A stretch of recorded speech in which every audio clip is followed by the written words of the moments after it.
Hello, everybody, and welcome back to another episode of the Hockey Writers Roundtable season preview shows.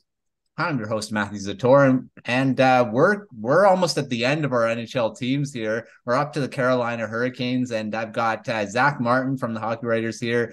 Zach, how's it going? We've got preseason games well underway here. We got the regular season, 2 weeks away? It's coming. How's it going?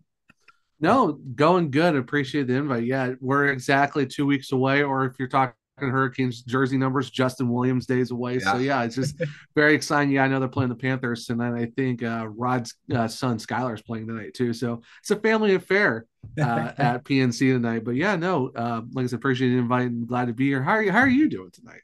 I am doing great. Like I say, hockey's around the corner. So, I got a preseason game to watch for the Canucks this evening as well. So, Nice. it's hopefully it's not as bad as that 10-0 first game, but It's only hey, it doesn't count if it's preseason, right? yeah, no, that's true. And it's good it didn't count because that's not very good. Yeah, But right. let's get back to the Hurricanes here. And the Hurricanes, they had a pretty good season last season. They got into this second round of the playoffs. Um, Yeah, Eastern Conference Eastern Final. Conference Final. Yeah, they went Yeah, almost all the way to the Stanley Cup Final. so Got close. stopped right there. The Florida Panthers, they're a gauntlet. They're so good. Up until that Stanley Cup final, they got run over by the Vegas Golden Knights. But Yeah. the Hurricanes did pretty well for those first three rounds, but just barely almost got to the final. They're returning a lot of players, and they also added a ton of players.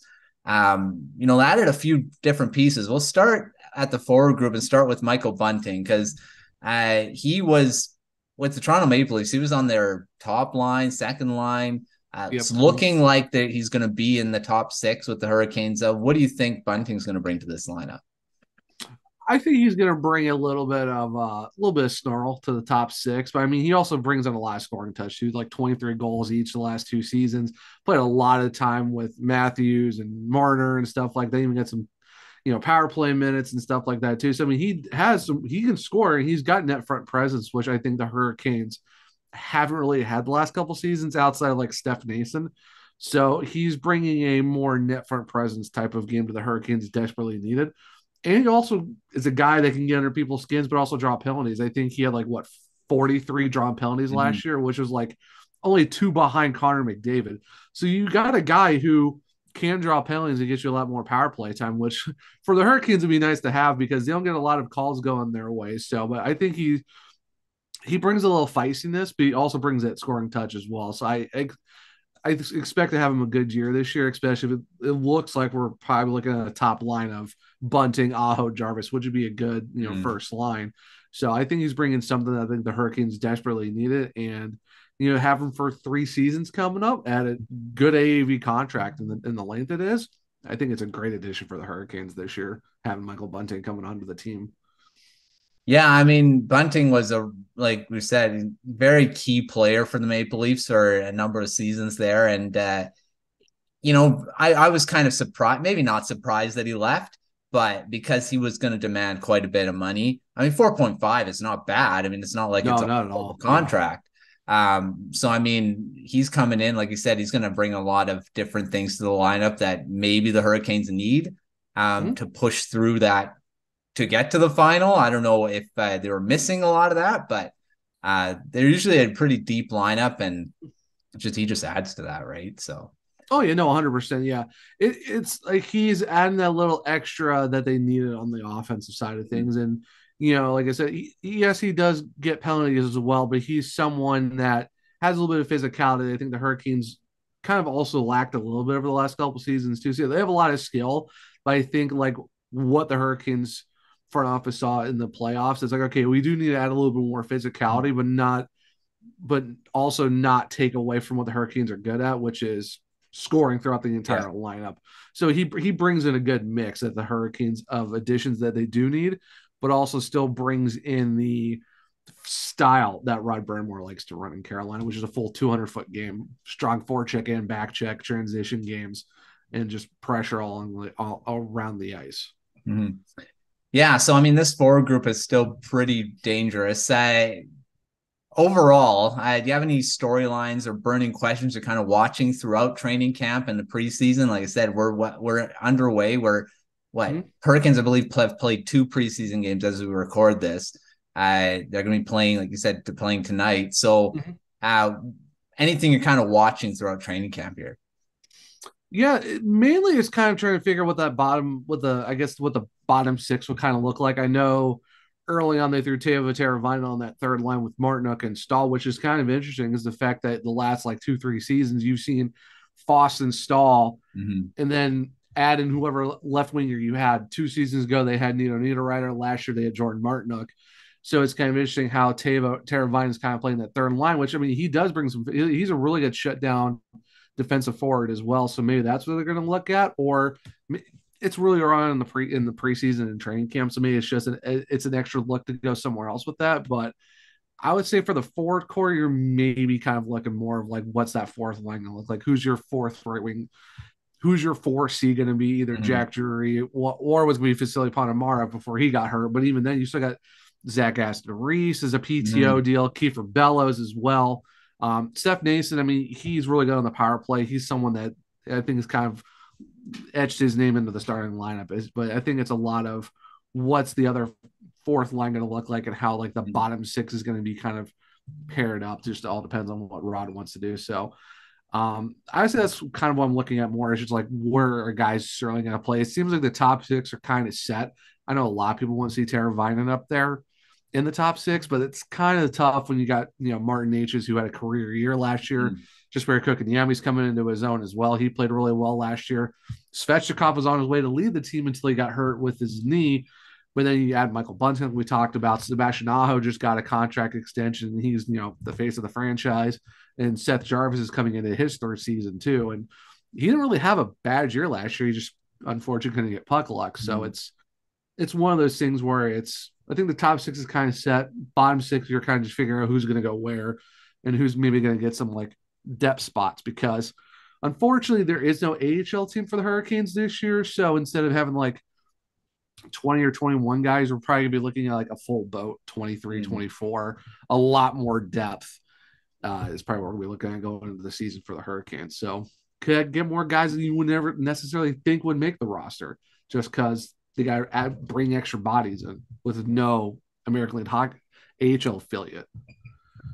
Yeah, it's tough not having an AHL team. You got to kind of put them everywhere. Like you kind of throw them to different other teams, right? I don't know if they have anything in place yet for that. I know they've had discussions. There are agreements. We just don't know where exactly yet. The only guy they've kind of sent back is Jacob Vondras went back to Sudbury for the Wolves in the OHL. Other than that, all the European guys are already back in Europe. All their college guys are back at at their colleges and stuff like that. So now it's a wait and see period of who's going to be loaned out wherever or who's going to stay at this point.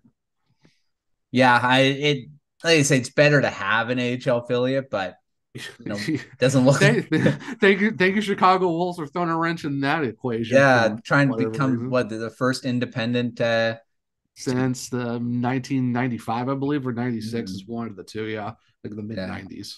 Yeah, it's interesting. All right, let's move to the defense, and this where they saw some additions and a returning guy. Dmitry Orlov signed in free agency to a big $7.75 million deal. A lot of money. Then Tony DeAngelo returned to the team on a $1.675 million deal, which is really good bargain for what he can bring to the team. What do you think about this defense with those new additions? Yeah, talking about a defense is already deep as it was and already like a top 5 in the league. And now you add Dmitry Orlov, who was like the highly touted free agent defenseman. The Hurricanes get him right off the bat early on the first day of free agency, which is massively huge because you saw how good he played with Washington and Boston too. I think I saw somewhere he was like, since like 2018, I believe. I think he's like 13th in the NHL in terms of points with like 105, I want to say. But I mean, the guy can score, he can put up points, and they see him more as an offensive defenseman, but he also plays a really great two-way game as well. So I could definitely see him getting some time on the power play, possibly on the penalty kill. It all just depends. But getting him is such a huge get. And, bringing Tony DeAngelo back, he set the record for most points as a defenseman in one season 2 seasons ago before Brent Burns broke it last year. But Tony, brings a good he understands the system. He knows it really well. Played a lot of good minutes on the power play. He quarterbacked one of the power play units pretty much all year. He's got a good shot. It's interesting having him back. They also had a Caleb Jones, and Dylan Coughlin got re-signed as well, too. So I think we're up to like 9 defensemen right now. So it's very interesting how they're going to play that, because I know going into last night's game, they had like 4 like defensive pairings. Like, that's how deep the Hurricanes are right now. The fact that we can just shoot up like 4 whole lines of defense, and then a whole set has to sit out. But bringing Tony back, it adds a little bit more of the offensive side. That, I mean, the Hurricanes led the whole league last year in goals for defensemen. Mm-hmm. It's basically making them like one of the deepest cores in the league, but it's also a core that's really good too. So, I mean, it's good to see that the fact that they have more strategy, give guys some nights off. And if you really look at it throughout the season, you might have a guy sit for a whole game total, but it's not through one game. It's just saving them on ice time. So I think getting Orlov and DeAngelo gives the Hurricanes more of a strategy to go into the season with how deep they are right now. But yeah, just getting Orlov in, it's such a huge boost. Like, where do you fit him in with the group that's already got Slavin and Burns on the top line? Shea and Pesci's been here for a long time. Jalen Chatfield came into his own last year in his first full season too. Like I said, you get Caleb Jones, now to get Tony DeAngelo back, Dylan Coughlin. So yeah, it is a full boat. It's a logjam at defense. Now where do you put him? Yeah, I was going to mention Chatfield because he's a scratch on Cap Friendly according to their depth chart, and and he played a lot last season for the Hurricanes. Played really well, like you said. So I was hoping he would stay with the Canucks. So he started with the Canucks way back and started seeing some potential in them, and then of course they didn't re-sign him. But, So he played pretty decently. I think it was like 18 games with the Canucks. I think it was like 18, 19 or 19, 20, so somewhere around there. Yeah. So, I mean, he played really well. I think he played in like 78 games last year, even when Jacob Slavin went down, shot Chatfield right up to the first line left D spot, played really well with Brent Burns. So, yeah, he's a guy that can go up and down whatever defensive pair that they need him to. So, yeah, it's a very solid guy. And it's interesting how they've already got him as a scratch already, but it's like, I wanted to see him too quick. He did play well last year. So, yeah, it's like I said, it's just, where are you going to put guys? That's the only thing. Yeah. And do you see them trading one of those guys, or is this just they want this type of depth? I would say, I think they kind of want the depth just because of the fact of we talked about there's no AHL team. Mm-hmm. They kind of need some extra bodies because you never know what's going to happen throughout the year. Someone's going to get hurt, someone's going to get tired, stuff like that. So I think they're going to try to run with the guys that they have now just to. In case something happens, will they go for a trade? It's a possibility. I'm not going to say no to that. So you could possibly look at maybe December, January, maybe by the trade deadline. It all really depends, I guess, where the Hurricanes are at, maybe where they maybe need by that point of the season. Who really knows? So I'm not going to say no, but also maybe they won't trade. Like I said, they just need it for depth pieces at this point because no affiliate. Need the extra bodies. May as well. I mean, it's better to have a deeper defense than not enough. So right. You want to be like the Maple Leafs and have like 5 defensemen. You're like, what do we do now? No, that's true. That's very true. So we'll see how that all kind of plays out throughout the season. Right. Mm-hmm. Right, goaltending and didn't change at all from last season. Frederik Andersen, Antti Raanta, the tandem, and then the very promising Pyotr Kochetkov there as the third string. And he was he wasn't on my last top 10 of prospects because he kind of fell. He's 25, I believe now. So he kind of falls out of that realm of prospect. He was 24 and 23 is my cutoff. So prospect. Yeah, it's like prospect. Kind of not. Yeah. But he is, I would call him the goaltender of the future for this team. Because the two goaltenders are 33 and 34 respectively. Mm-hmm. So what do you think about this tandem going to season, or three-headed monster, really? Right. Yeah. It's very interesting because like they've talked about, are they going to run with three goalies, or are they going to send Pyotr back down and just loan him out to an AHL? I'm assuming there's probably a deal in place where they will send Pyotr down to the AHL, or the Hurricanes are like, hey, the other two goalies have gotten hurt the last couple seasons at certain points of the year. Maybe having Pyotr up here and just kind of finding ice time, getting a rotation, it might work for them too. So it all really depends. I can see them rolling with three, or I can see them just going with Raanta and Andersen like they've done for the last two seasons. And if they need Pyotr, they can just call him up because he'll be loaned out somewhere. But I mean, the goaltending in Carolina the last 2 years has been phenomenal. I mean, you're looking at guys who are probably sub 2.5 goals against the last two seasons. Raanta like went 19 straight games at home undefeated. Like that's how good he was. And you look at Freddie Andersen, this last year was his first time in the playoffs for the Hurricanes. I think it was like a sub 1.6 goals against. Like the dude played out of his mind all playoffs besides maybe one game against the Islanders, and maybe I won't even say against the Devils very much. It's just you look at the Eastern Conference Final, he played phenomenal. It's just unfortunately Sergei Bobrovsky figured out how to be a goaltender again, went Vezina mode all of a sudden, and it was probably the closest sweep you can ever see because every game was decided by a goal, and two games were decided in overtime. So I think Frederik Andersen played phenomenal last season in the playoffs. For the fact that the Hurricanes brought both of them back and on cheaper deals is not bad either. And Raanta's only back for a 1-year deal. So it could be like, all right, we're gonna get one last run with these two guys, and then Pyotr Kochetkov starts his 4-year contract this year. That just kicked in, and it's only $2 million per season. So it's one of those things where let's run it back with the same two. If we do it, great. If not, we still got Pyotr to back up Andersen, because Andersen came back for 2 more years as well, and his contract's not that bad either. So I like the goalie situation. Going in, you thought, okay, they're gonna go with one or the other, and then you saw they brought both of them back. It's like, okay, they like him enough. They like him enough to do it again for a third time, so why not? So it's a very interesting situation, and I think it'd be very exciting to see how that works out as the season goes on.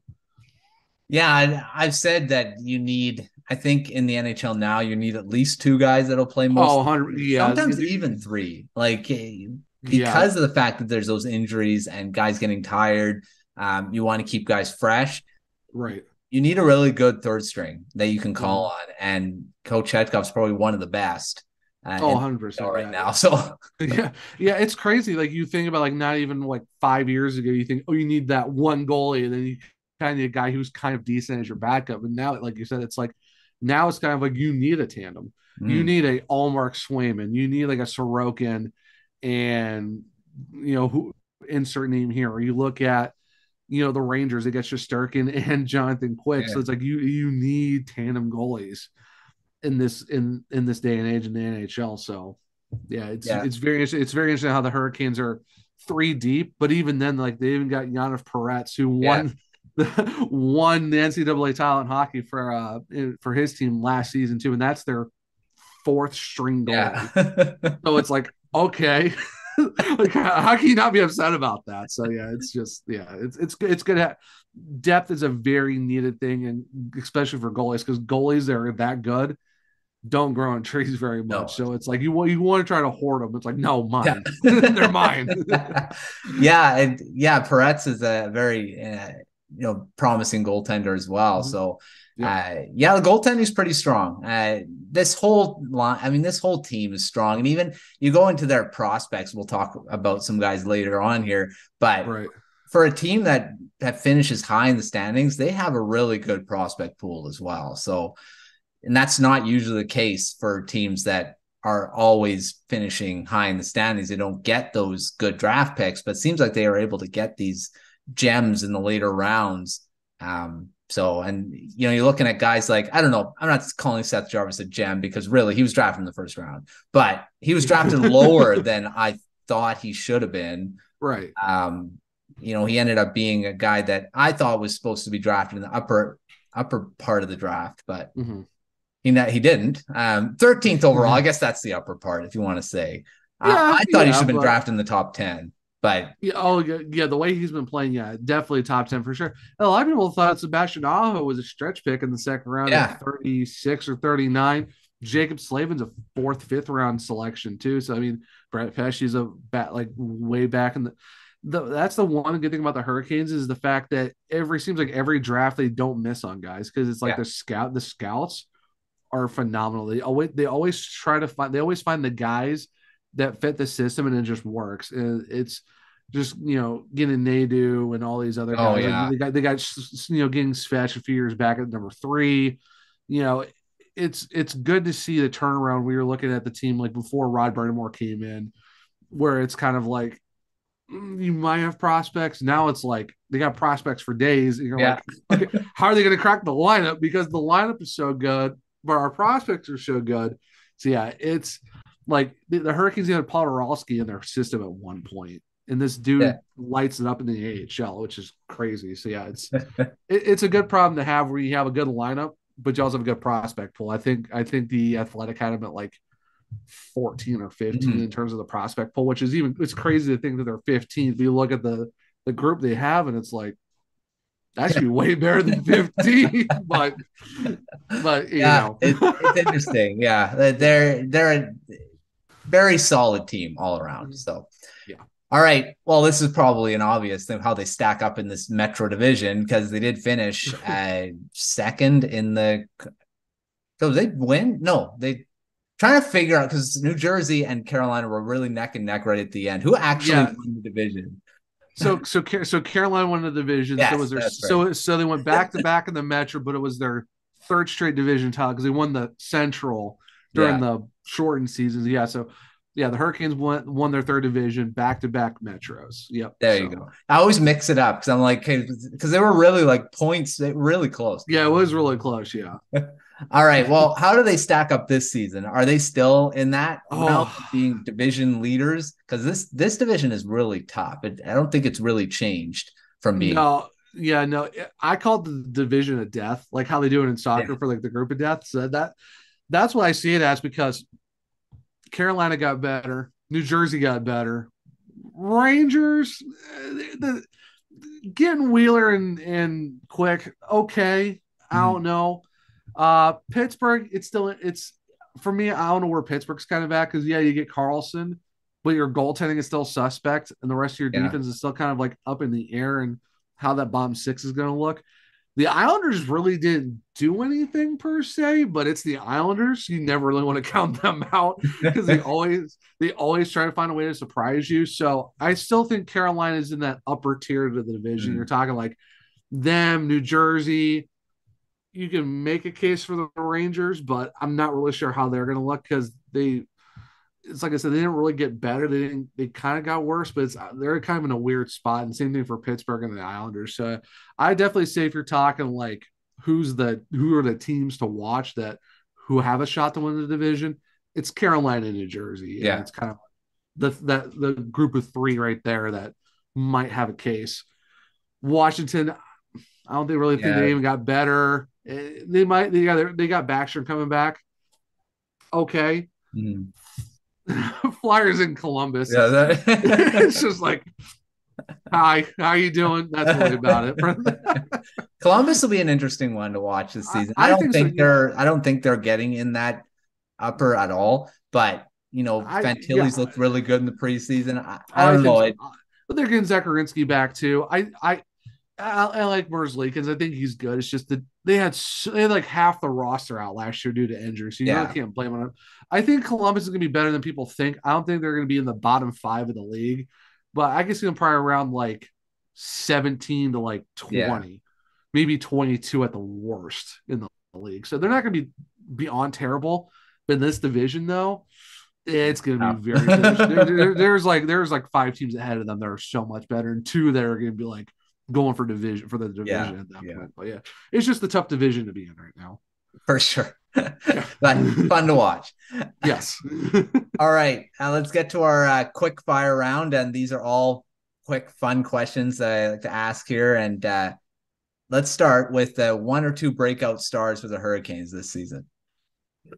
Just Barry Kochetkov. He's gonna have another big season. I believe he's gonna take a big step next year, especially if he gets his whole line back together. And if I had to pick one more, I think Seth Jarvis really has that breakout season that everyone knows that he can have.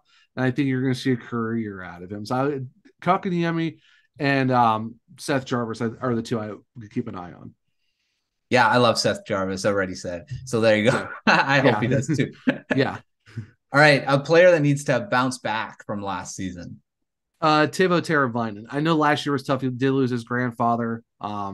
He was up and down the lineup a lot last year, so I think he's kind of looking for a stable year. And I think he's the guy that can do it because he's still good. It's just it was one of those weird years where he's just unfortunately didn't really go his way. But I think he'll have that bounce back year. Yeah, I agree with that. And if he does, then of course the Hurricanes are much better. Yeah. All right, something that could be an X factor. Like it doesn't have to be a player; it can be situation, coaching, whatever. I would say the X factor would be I think the power play is going to be an X factor this year because you're bringing D'Angelo back, but you got Michael Bunting coming in too, and you've got more offensive firepower. And I think the fact that you can make it work to where if the power play gets going, then the Hurricanes are going to be unstoppable because the penalty kill is already great. They're always top three every year. So if you get that power play going just as good, I wouldn't even say if you get that power play in the top 10, Hurricanes are going to be lights out. If it wasn't for Boston going on a historic run last year, Hurricanes probably could have won the President's Trophy. But if they get that power play running, watch out. Yeah. Oh, 100%.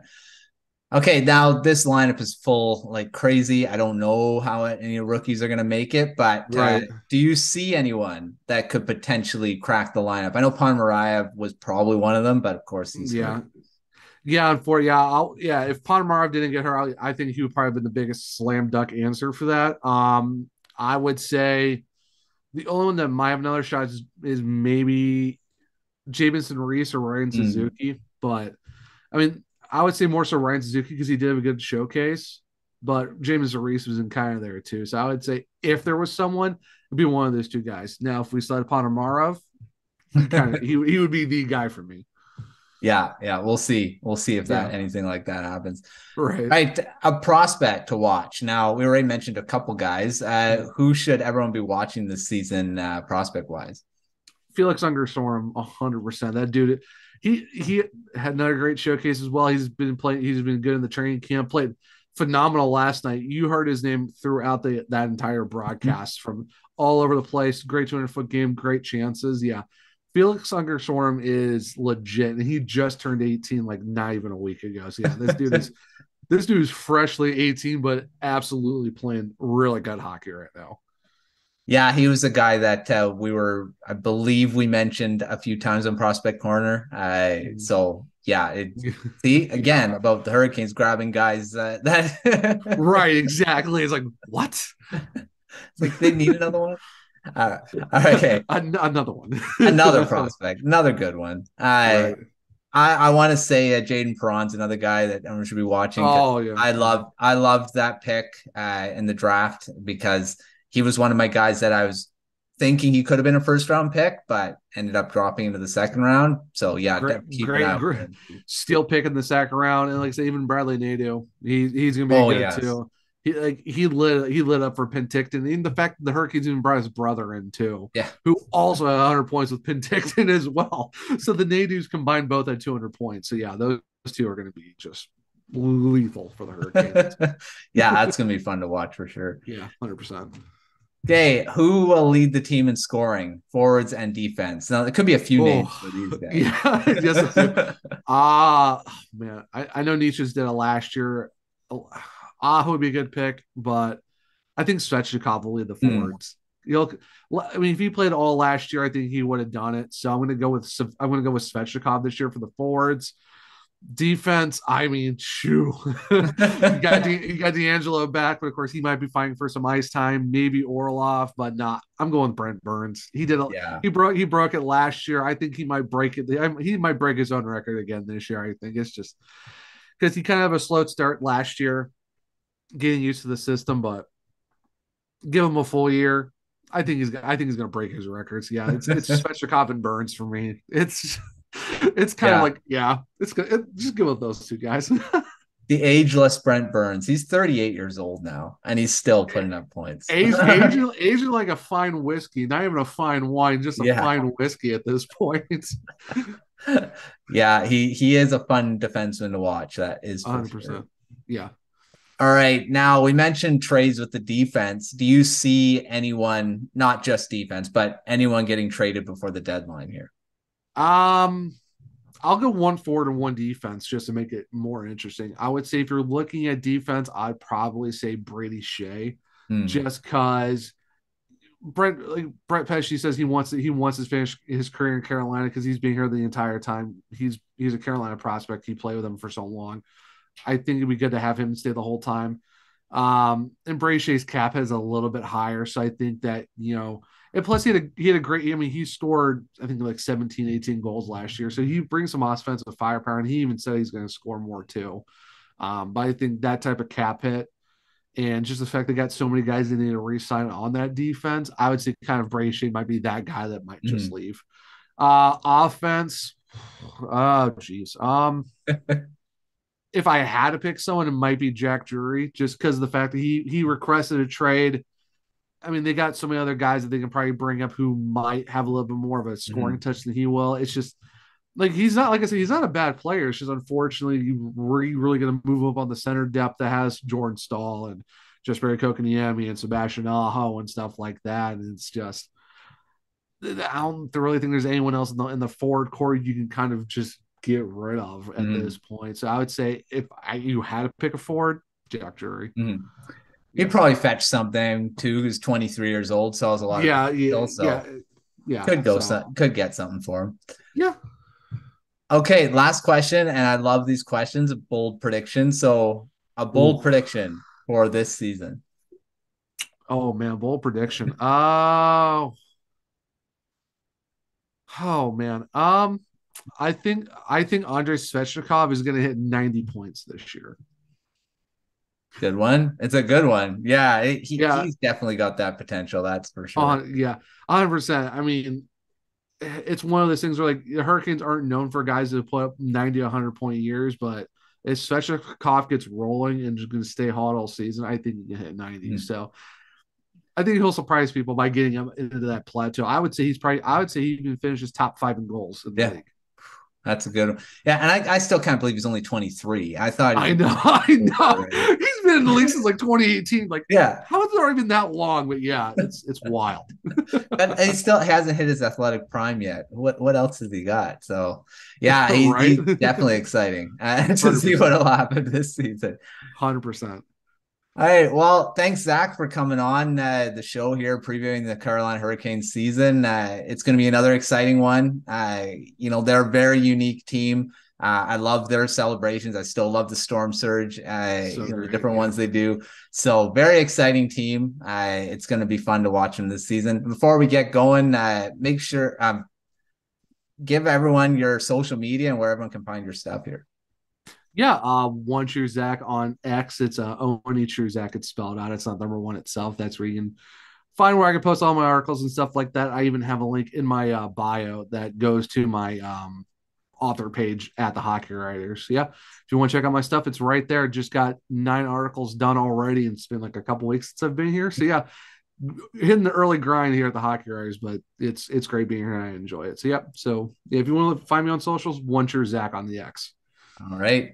Well, make sure checking out all the Hockey Writers articles, preview stuff. We got the Hurricane Substack. Subscribe to that as well. Zach runs Yes.